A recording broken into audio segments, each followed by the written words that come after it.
Ladies and gentlemen, in the program you are about to see, there are a number of surprising facts about AIDS and the way it is transmitted that are of utmost importance to you and your family.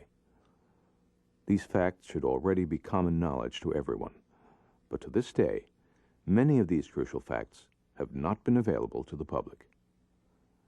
However, documented results of numerous scientific studies will be presented so that you, the viewer, can make a more informed decision.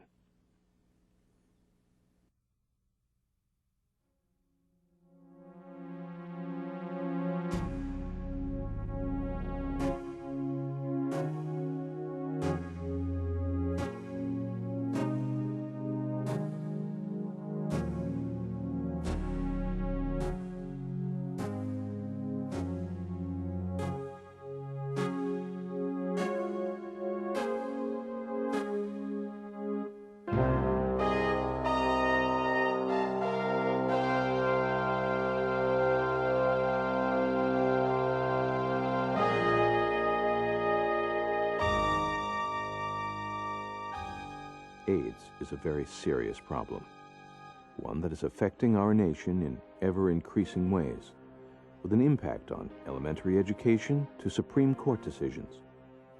Because of this, every American needs to understand exactly what is true about this epidemic while there is still time to make a difference.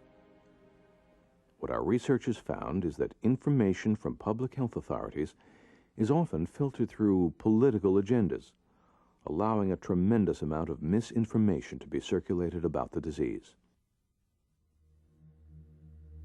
First of all, we really shouldn't be talking about AIDS. We should be talking about HIV disease, a chronic, progressive viral illness which invariably leads to an end-stage syndrome known as AIDS. But the illness is really HIV disease.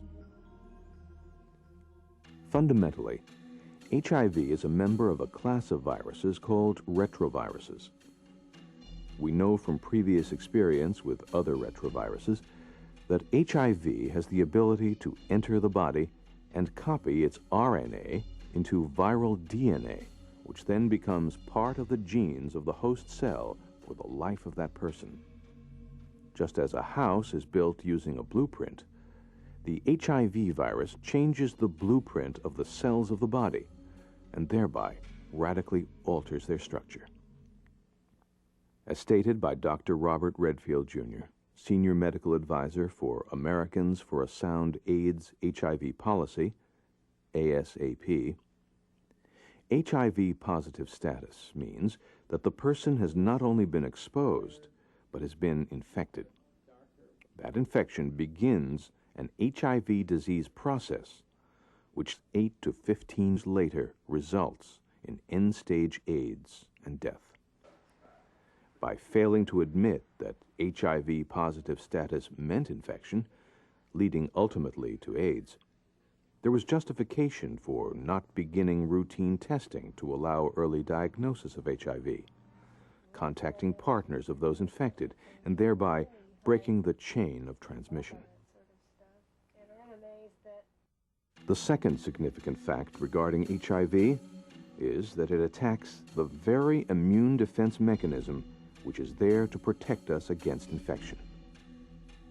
Normally, blood cells called monocytes and macrophages, which function as the body's sentinel soldiers, travel through the mucous membranes to attack viral invaders on their surfaces, engulf the virus, process it, and then bring it to the T helper cells, where the immune response is coordinated for the purpose of fighting off infections.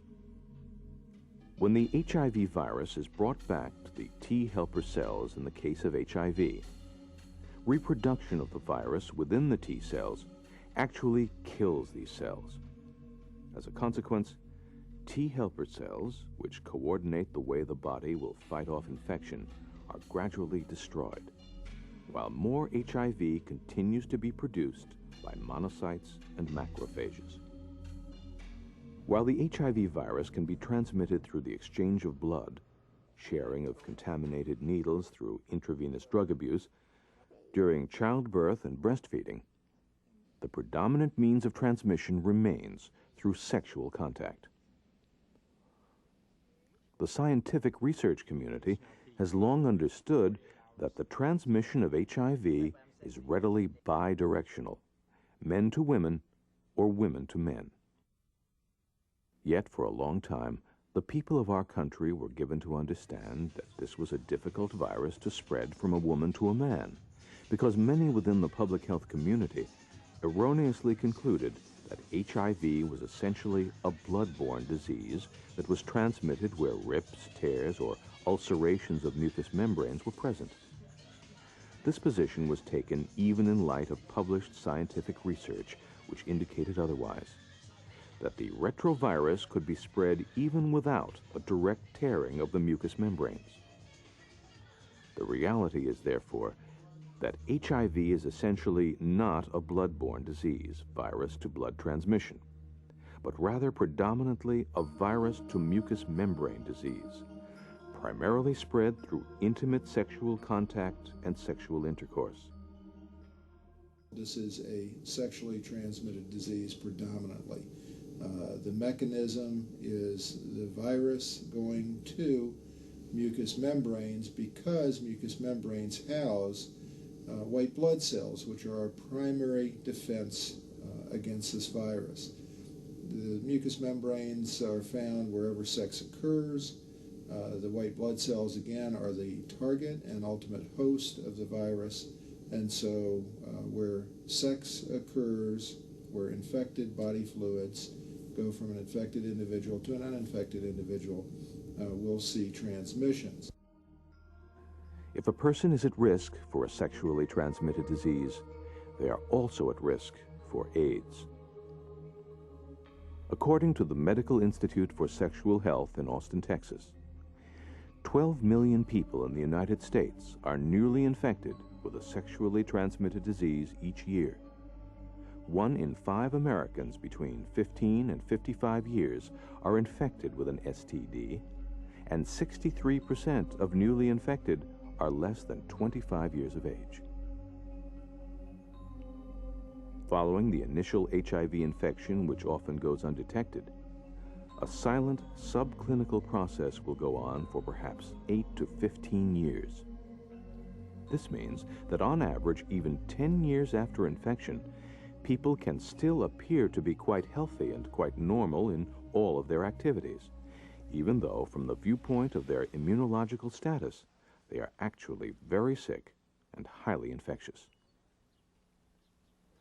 Though AIDS affects people from all backgrounds, there are 3 populations in the United States, based on risk behavior, that are more susceptible to infection.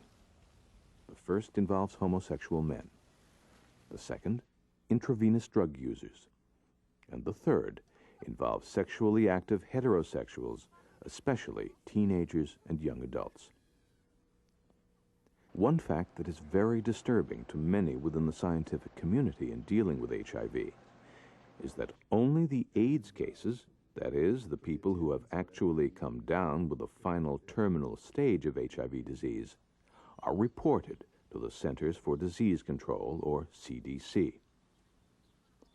What this means is that the CDC is only monitoring the AIDS cases today, which were actually the HIV-infected people 10 years ago.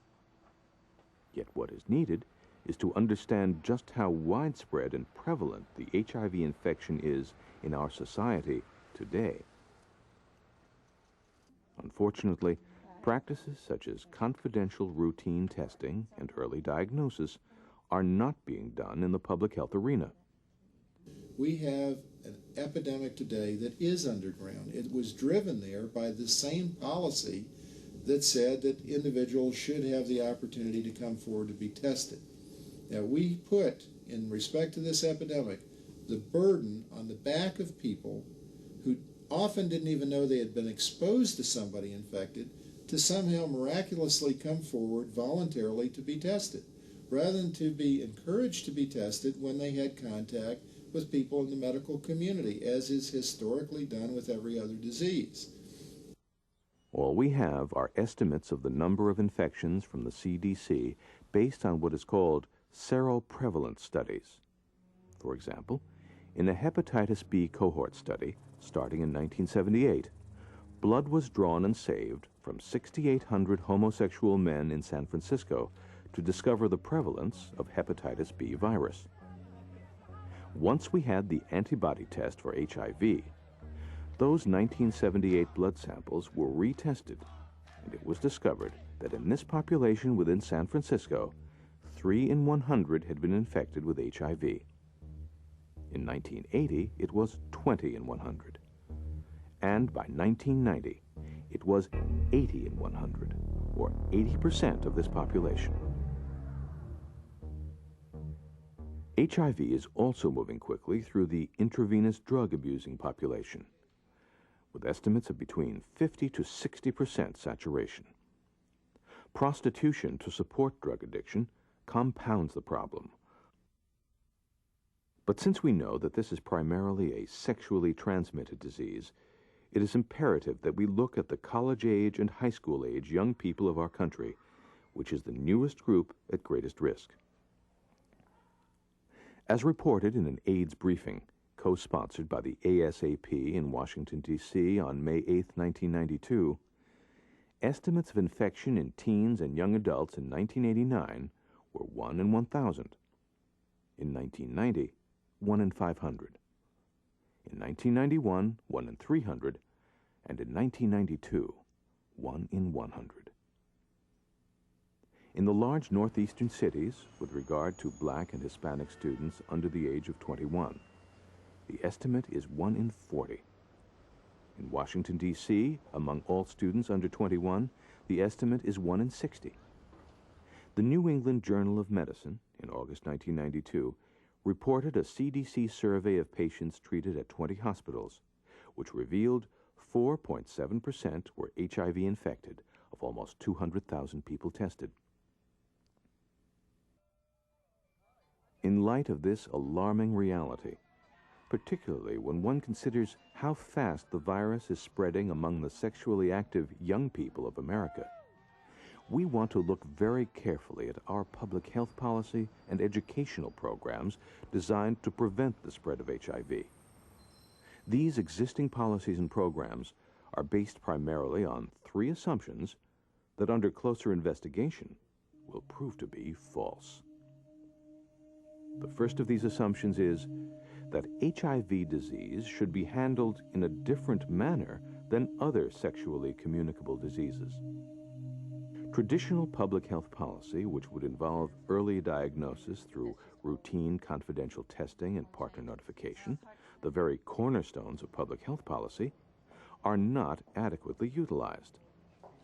It is claimed that the epidemic would only be driven underground, based on fear of discrimination of those infected.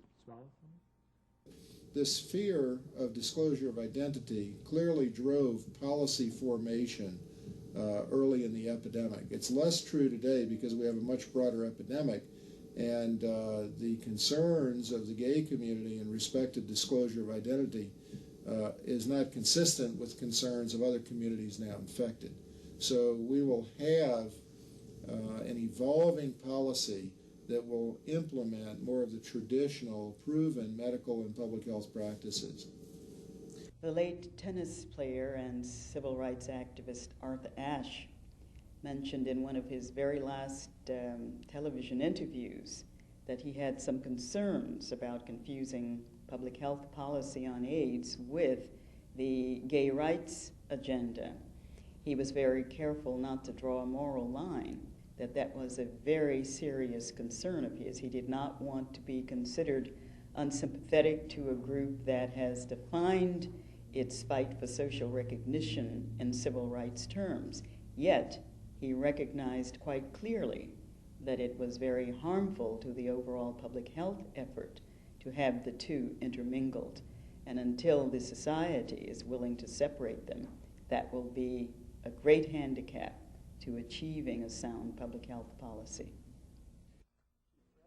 If someone has an illness that can be spread to others, they may in fact have certain limitations with regard to personal freedom. For example, if a child is sent home from school because he or she is sick with a bad contagious virus, We are, in a sense, depriving that child of schooling on that day. Society permits this loss of personal rights as justified in terms of the rights of the uninfected to remain so. In many states, if a woman is raped, for example, she doesn't have the right to know the HIV status of her assailant without the rapist's written informed consent. Many wives in many states don't have the right to know if their husband is infected, even if the doctor knows, even in some cases where the public health authorities know.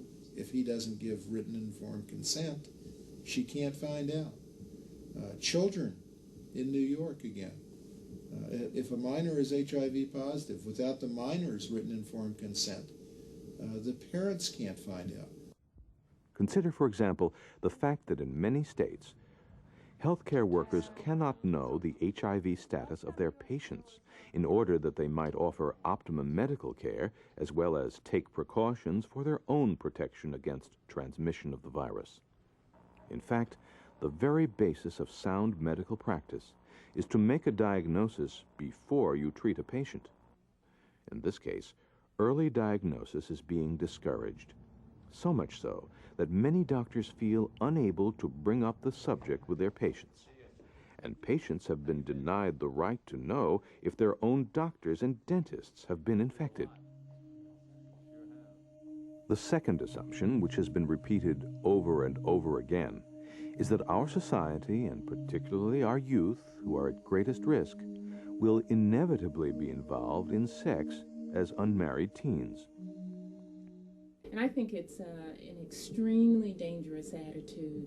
I think that it's critical that as many of us as possible can help dispel that myth, because all kids are not having sex. And if we as adults buy into that and just sort of throw up our hands and decide there's nothing we can do about it, we're helpless. These kids are bombarded with sexual messages on TV and videos and in the music and all of that, so there's nothing we can do about it. I think we have given up on them and have given into something that is very dangerous. In order to perpetuate this myth, there is exaggeration about the number of teens who are included in the category of sexually active. Many have experienced only one sexual encounter over a several-year period, but are still listed as being sexually active, while others who have had some sexual experiences are looking for reasons to go back to an abstinent lifestyle before marriage. There's a survey done of about 12,000 students every year by the Centers for Disease Control. Over the last 3 years, students acknowledging having had any sexual activity has dropped from 59% to 54%. Those sharing that they've had 4 or more sexual partners has dropped significantly, from about 25% to 19%. This attitude also discourages the general public's awareness of and willingness to consider the track record of successful abstinence-based AIDS prevention programs. If we take the approach that we're going to help kids actually make a decision to delay sex, and that's the centerpiece of what we do, and that's the message we give them. We help them to build the skills to actually do that, to resist peer pressure, to feel good about themselves, and help to develop support groups among their peers to support that decision, among the adults in their environment, the teachers, the administrators, and the community as a whole, their parents, so that they have the courage, they have the other kinds of resources to actually make a good, sound decision to delay and follow through on it. I think it's important for kids to understand is that the healthiest kind of lifestyle is an abstinent lifestyle. That is simply healthy, and that's the bottom line. If you don't have sex, you avoid STDs, you avoid early pregnancy, you avoid the trauma of potentially having abortion. The third assumption, which derives particularly from the second, is that since kids are going to be sexually active anyway, teaching safe or safer sex is the only realistic alternative in the effort to save lives. the result of this myth has been the implementation of condom distribution programs and value-free sex education. However, given the rapid spread of AIDS, as well as pregnancies and other STDs among teenagers, it is evident that these safe sex programs are not working. However, some policymakers are ignoring the obvious failures of these programs and are instead suggesting that we teach the kids a safe sex message at an even earlier age. As developmental psychologists, we know that there are cognitive limitations. And what that means for sexuality education really hasn't been explored as fully as I think it should be. But we have some lines of evidence. We know that children at this age are very poor at anticipating outcomes of their behavior. They're very poor at long-range planning, at understanding cause and effect over the long term. And of course, when we're dealing with something as important as sexuality behavior, it's very important to think in terms of long-term effects. And this is precisely an area where young people have the greatest limitation. They live for today. They're very concrete. They know about today's reality, but they have trouble implementing their behaviors today and thinking about what the implications are going to be for tomorrow. You know, 5 years is a very long time to someone who's 17 years old. What we can conclude from these policies based on this assumption is that in the very name of preventing AIDS, personal behavior that can actually accelerate the spread of the virus is being encouraged, and strategies that would unequivocally restrain the virus are not only being ignored, but in some cases completely reversed. In New York City, a so-called Teen Bill of Rights was recently published by the city government itself, literally advocating that kids be sexually active, but to just make sure you use a condom.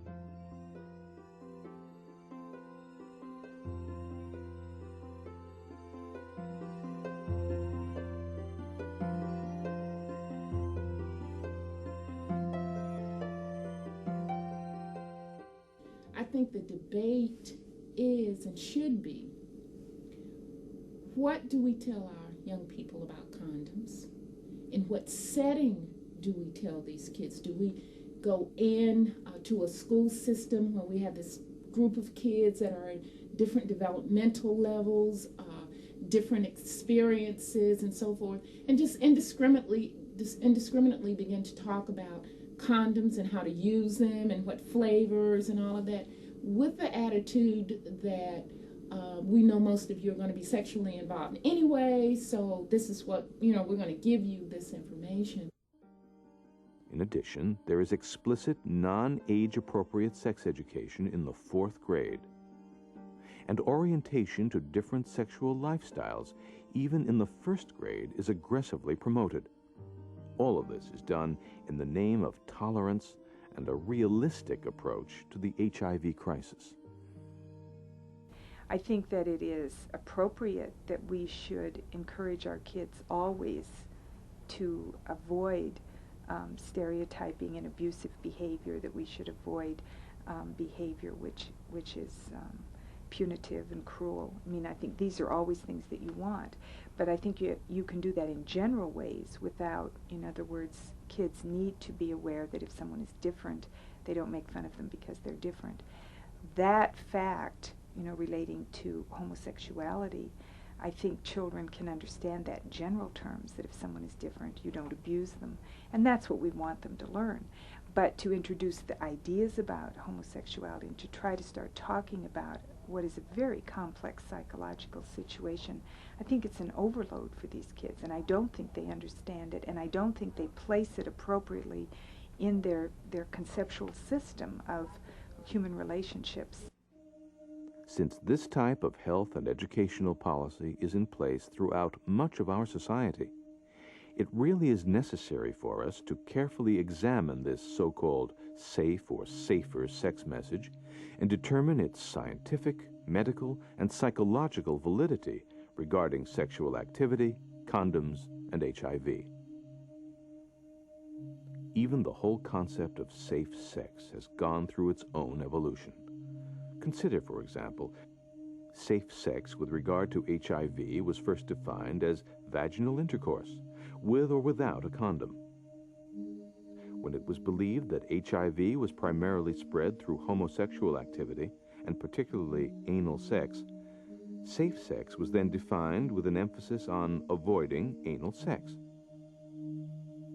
When it became all too clear that in fact there was transmission of HIV in heterosexual relationships, safe sex became vaginal intercourse using a condom. Then the condom rhetoric began. It included directions from so-called experts such as, only use latex condoms, do not use any oil-based lubricants, and follow a list of 14 condom use steps to ensure maximum effectiveness. When failure rates implied that condoms were not truly safe, the word safe was replaced by safer. Recently, the Public Health Service, in a CDC publication, stated that partners of infected persons may consider the risk of transmission during sexual intercourse unacceptably high, even if a condom is used. In other words, it's an unacceptable level of risk if you know your partner is infected, but somehow it's an acceptable level of risk if you don't.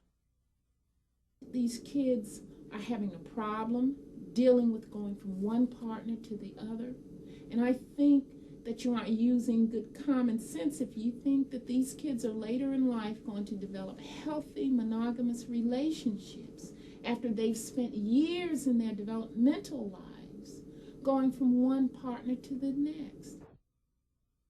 If you ask most kids about condoms, they will tell you they are 99.8% safe in preventing pregnancy or STDs. If you ask them why they believe that, many will say they do not believe the government, the medical, or school authorities would recommend anything that was dangerous. Well, when Coop was Surgeon General, he said, barring abstinence, condom is the only effective method of preventing AIDS. So, I mean, if he says it, I guess you gotta believe it. There are interest groups who are promoting their own values without considering what other people might believe or what the values of other people might be. There are other people with other values and other agendas that would have those be the only values that are expressed in a school system.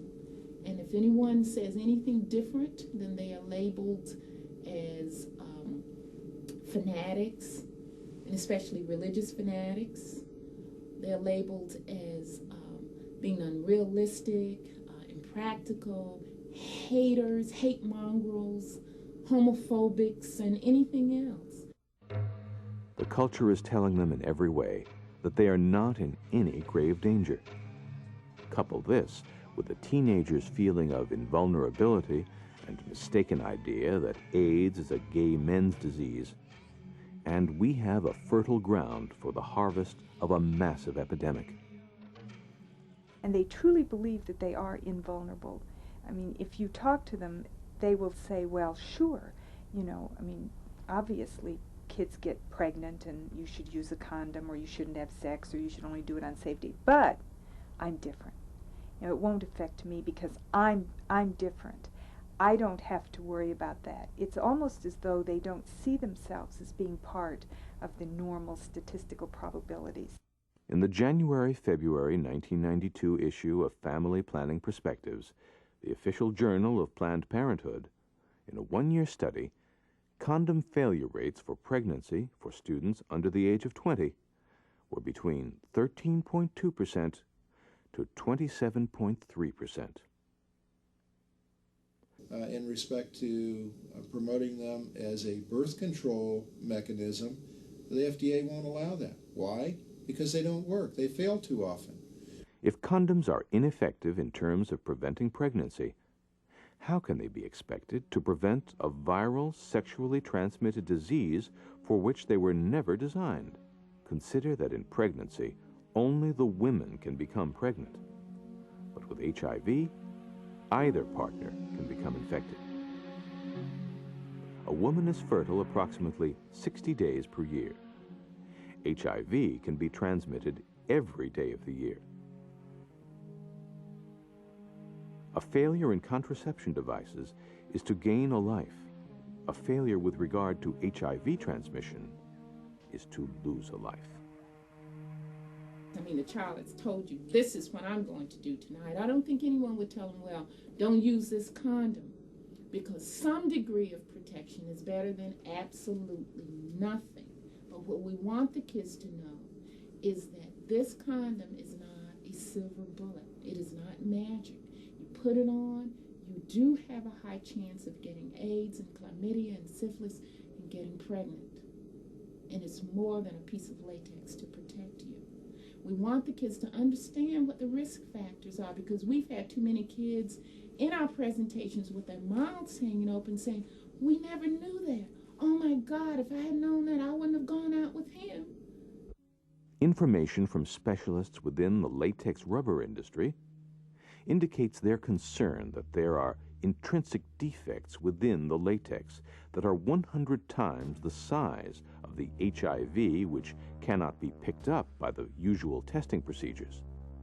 Other intrinsic defects are approximately 400 times larger than the HIV virus.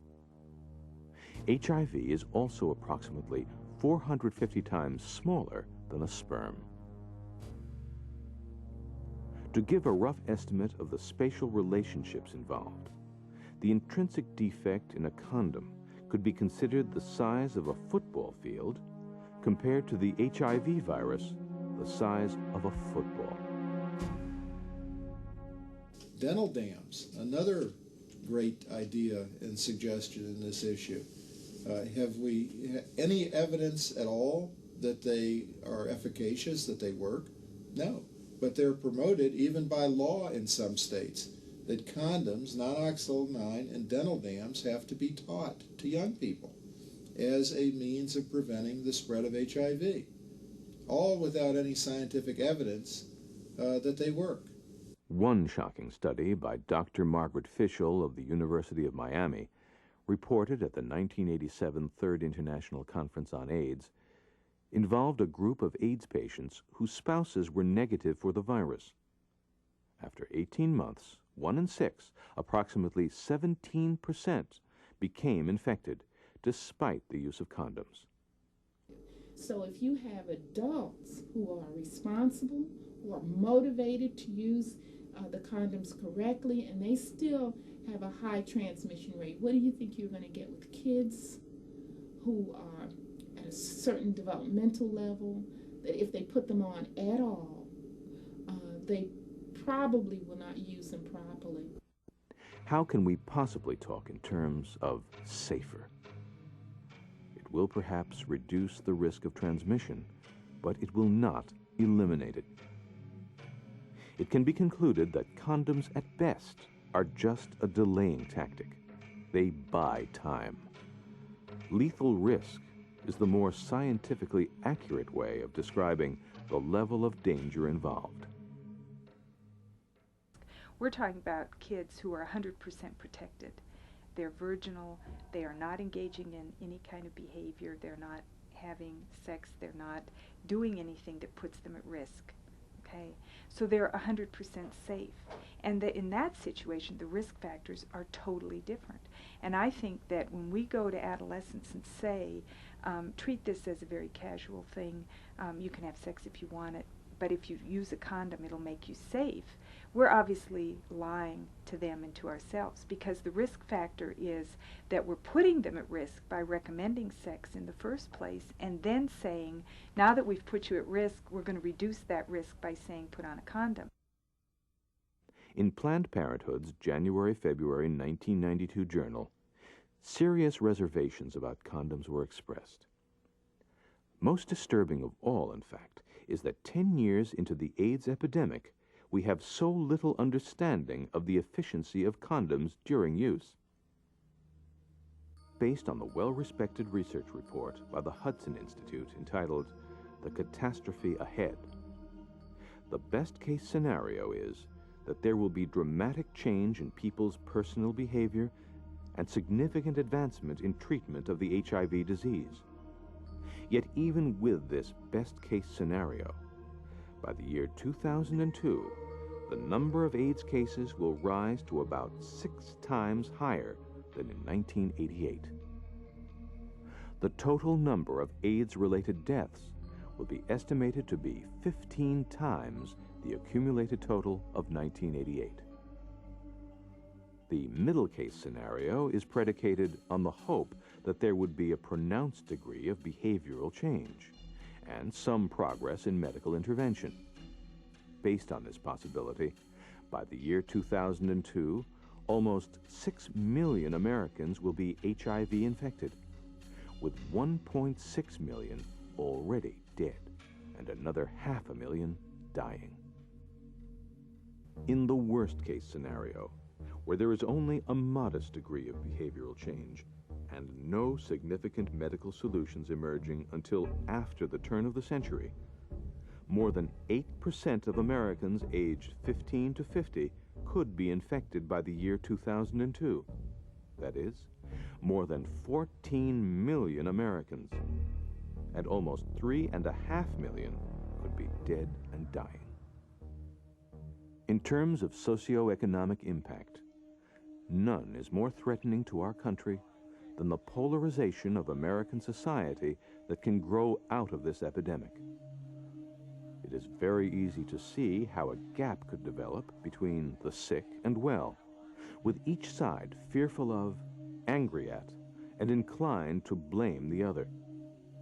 Racial divisions could become much deeper, with a serious social destabilization of the country taking place as a consequence. Therefore, if we look at our country as a whole, a beginning point of an effective HIV policy has to begin with the questions: what is the cause of this epidemic? And how can we prevent it from spreading? Congress gets real excited, incidentally, about carcinogens, food additives. You know, will they cause cancer? They draw the line if 1 death in 1 million will occur because of a food additive. Now, if that's our standard, 1 death in 1 million, with condoms, the death rate is clearly going to exceed 1 in 100 by people who regularly use them, because the failure rate is going to be that or more. Now, if it's 1 in 100, and that's not serious, to the same people who say 1 in 1 million is, there's some awful doublespeak, going on here. The average American cannot develop a cure for AIDS, but that person can be accountable for his or her own personal behavior and can unite with others to rethink and perhaps modify the value system that encourages behaviors which tragically allow this deadly disease to thrive. War has been declared against a disease, while at the same time, proper strategy of attack and defense has been neglected. Emphasis must be placed on the full spectrum of HIV disease, from finding a vaccine to developing effective treatment, from early diagnosis to partner notification and abstinence-based sex education. The youth of this country have been sent into battle against AIDS with misinformation and the wrong weapons. The result of this gross negligence will make the losses of the Vietnam War pale in comparison. Finally, we need a grassroots awakening on the part of the American people to understand the seriousness of this epidemic and its potential to devastate our society.